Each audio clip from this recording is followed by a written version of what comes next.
Today I'm taking you step by step on how to calculate your macros for weight loss, how to track your food in MyFitnessPal, and how to create meals to balance your blood sugar levels, keep you feeling fuller longer, and overall master your metabolism. So if you guys are ready to make this fat loss simple with a busy lifestyle, stay tuned, I got you covered. So first off, I'm gonna start off by teaching you guys how to find your maintenance calories and how to take it into a deficit. So what I like to do with my clients is I have them track their macros for 3 days. So what I want you to do is download MyFitnessPal. You don't need to pay for nothing. Don't follow anything it says.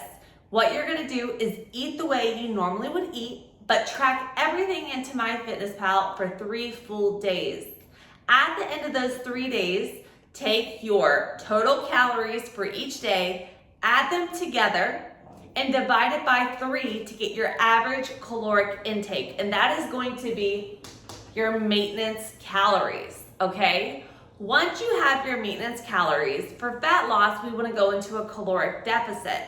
In order to lose 1 pound of fat, we need to be in a deficit of around 3,500 calories.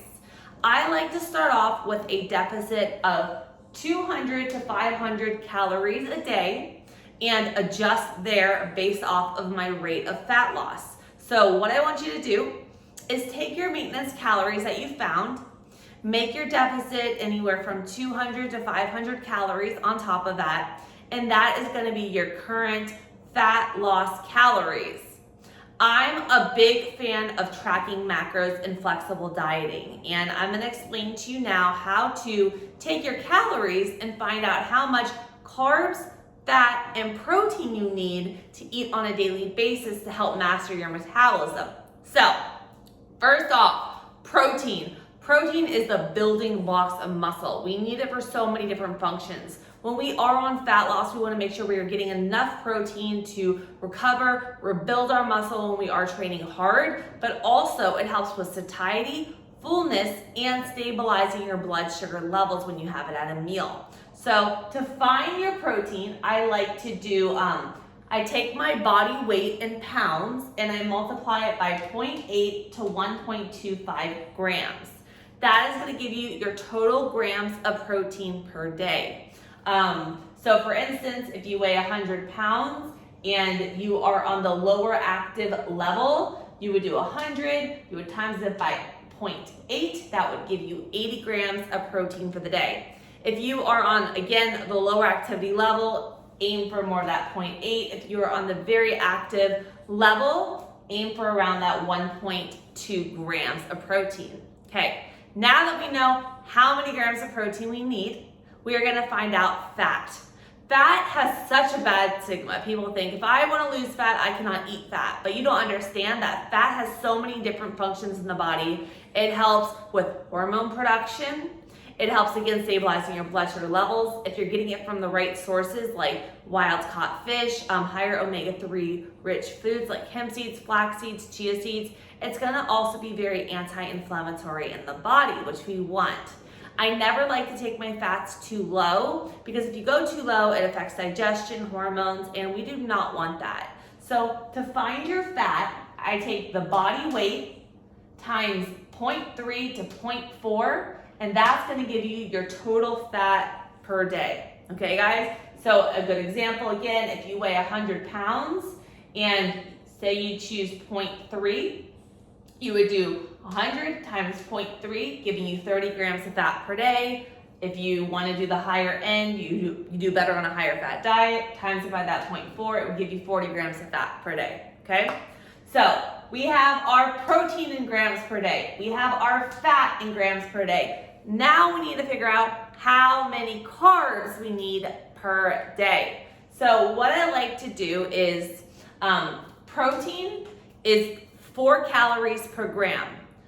Fat is 9 calories per gram. So you're gonna take your total protein for the day, multiply that by 4 to give your total calories of protein a day. Your fat, you're gonna take your total fat per day, so say it was 30 grams. You're gonna multiply multiply that by 9, and that's going to give you your calories coming from fat per day.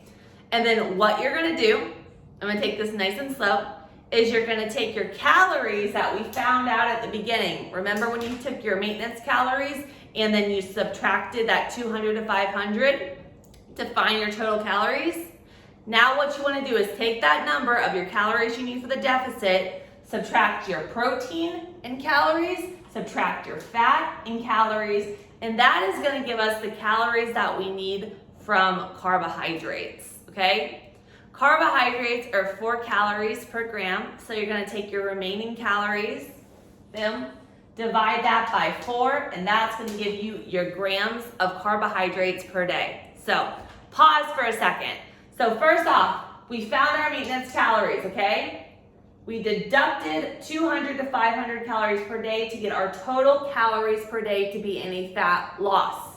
We found out our protein, we found out our fat, then we found out the calories from protein, calories from fat, deducted those from our total calories that we need, and divided that by 4 to get our carbs. So now you got your protein in grams per day, your fat in grams per day, and your carbs in grams per day, and those are going to be your starting point macros for fat loss. Wait. We're gonna go everything into diet, how to eat, how to make these meals, so just hold on one second. In order to track your progress, what I like to do is I follow these macros for a week, okay? Follow the macros for a week, weigh yourself first thing in the morning on an empty stomach, same scale, as consistent as possible. And then at the end of the week, take the average of your weight and see if you are in that deficit. I aim for around 10% fat loss per week, 10% of the body weight, and I adjust cardio and I adjust macros as needed to keep those numbers, to keep me going toward hitting my goal. So now that we know how much to eat, how to track our progress, now what do we eat? Face it, we do not have time, we got things going on. I'm not here to make no gourmet meals. I live off of 2 things, okay? Rice maker or pressure cooker, and an air fryer. If you have those, it's life. So what I want for you to do, you have your macros. Do you need to eat 6 meals a day for fat loss? No. Do you need larger meals with intermittent fasting? No. You wanna find the good balance. I like to eat around 4 to 5 meals a day. And what I do is I take my macros and I divide it up equally at each meal. So say for instance, I like to have 4 meals a day and I have 100 grams of protein. That would be 4 meals with 25 grams of protein each day. And I do that for my protein, carbs, and fat. So for instance, every meal you wanna be having your carb, your fat, your protein. That's gonna stabilize your blood sugar levels, not allow this insulin spike that's gonna cause us to store fat. It's gonna keep you feeling fuller longer. You are gonna be recovering from your workouts and you are gonna feel your best self, and it's incredible for digestion, okay? So what do you eat? What carbs, what fat, what protein? That is a big question I get with my clients, especially when they're new to tracking, because everyone feels like every meal needs to be so gourmet and they just don't know where to start. So what I like to do is I keep it so simple. I say, you know what MyFitnessPal is? Open it up after you divide your protein, fat, and carbs equally at each of those meals and figure out how much of that protein source you need to hit that 25 grams of protein. How much of the carbs source you need to hit whatever goal it is at that meal. Fats, boom. Carb sources that I like to keep on hand, simple and easy. Brown rice, white rice that is jasmine or basmati. Quinoa, I love doing a sprouted quinoa. That's a complete protein for all my vegans out there. It's incredible. You could also do red potatoes, purple potatoes, sweet potatoes, white potatoes. Super easy, throw them in the air fryer. Done, 15 minutes. Other types of carbohydrate sources that you could do are like a millet. You could also do like squash. That's going to be a little bit lower in carbs, but I keep my staples coming from oatmeal, rice, quinoa, potatoes, because I do follow a higher carb diet, and because they don't need to be refrigerated, they're easy to have on hand, and it's as simple as throwing it in the pressure cooker, throwing it in the air fryer, putting some spices on it, and clicking start, okay? Now let's go to protein sources. So protein sources, what I like to do is I'm a big fan of quality. You will never find me with something that's not wild caught, organic, pasture raised, because it truly matters. What goes in your body is how you are gonna perform. It's how you are gonna feel. So I pay for high quality because it makes me feel best. Simple. So in order to save money, what I like to do is I like to buy everything in bulk. If you go to Whole Foods, they have like the bulk chicken, the bulk wild caught fish. I keep it all in my freezer, and I have it in little single serves, so I can just grab it, throw it in the air fryer, throw it in the oven. Simple. Protein sources I keep on hand are wild caught fish. You could do cod, halibut. I stay away from tilapia because it eats the poop at the bottom of the ocean. It's literally shit fish, guys, not good for you. So whitefish, cod, halibut, wild caught salmon, okay? That's a very high in omega-3s. You could do chicken, chicken breast, chicken thighs, drumsticks. You could do turkey, grass-fed bison or beef if you guys do that. You could also keep pasture-raised eggs, and when you cook your eggs, you always want the yolk to be soft, the outside to be hard. That's where it's most bioavailable in the body. Bone broth is good. For my vegans, you could do hemp seeds, always keeping on hand, and I will link this below for you guys, my favorite plant-based protein. There's also really, really high quality protein sources out there for vegans now coming from pumpkin seeds. Just check it out. There's so many good things out there so that you could avoid gluten and avoid soy if you do have those allergies and sensitivities. Okay, so now we know carb sources that are simple. Now we know how to buy protein, and one more protein source I want to mention is there's a company called Wild Planet. It's basically sustainable fish in a can. It's great for traveling. Everything's pressure cooked in the can, BPA free, wild caught in its own fish oil. Simple, open it up, pour it flaked together, avocado with your rice. Boom. Now, fat sources. So, simple fat sources to keep on hand, guys.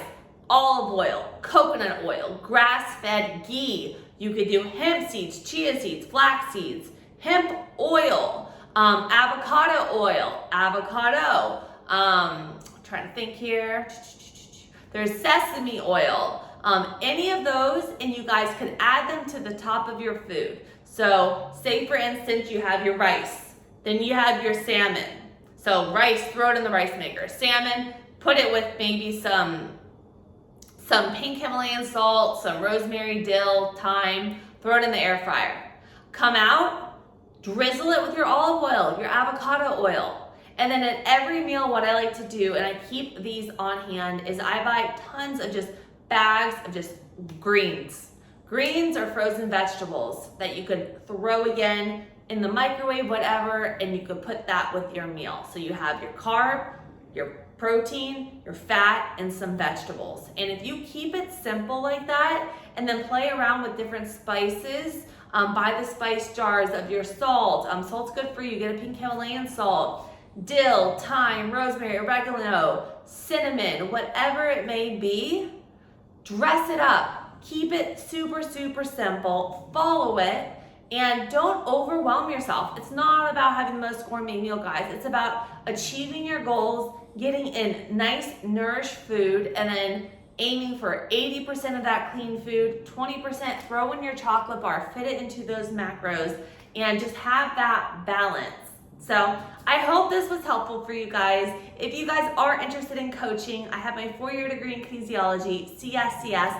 I'm a holistic nutritionist and a GAPS practitioner. I healed myself from 15 types of parasites, H. pylori, a severe eating disorder, and now I am going for my pro card. I'm really building my physique right now to the next level, and I work with clients all around the world. gut dysfunction, hormone imbalances, metabolic issues. So feel free, email me at ElizabethAylorFitness@gmail.com. You can reach out to me on Instagram at ElizabethAylorFitness, or I will put my website below for you guys. If you found this helpful, please comment below. Let me know what else you guys would like to see, and I hope you have an amazing day. Bye.